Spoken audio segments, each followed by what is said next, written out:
আসলে আমি আসছিলাম অকটেন ভরার জন্য। আসলে নেত্রকোনা পাম্পে, ঢাকা বাস স্ট্যান্ড যে পাম্প, ওইখানে আসলে কোনো অকটেন নাই।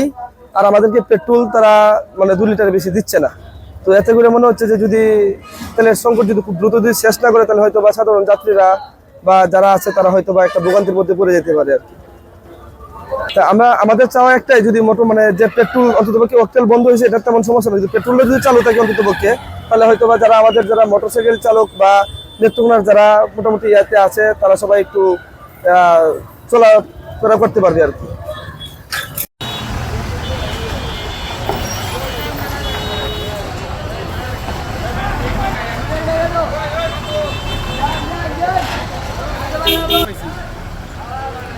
পুরো একেবারে ভাই নাই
অকটেনটা কিসের জন্য বন্ধ আর আপনারা কিভাবে তেলটা দিচ্ছেন?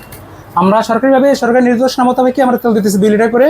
এবং অকটেনটা আমার আপাতত শেষ হয়ে গেছে, আমার গাড়ি পথে আছে, গাড়ি আসলে এবং অকটেন সরবরাহ আমরা চালু করবো আবার।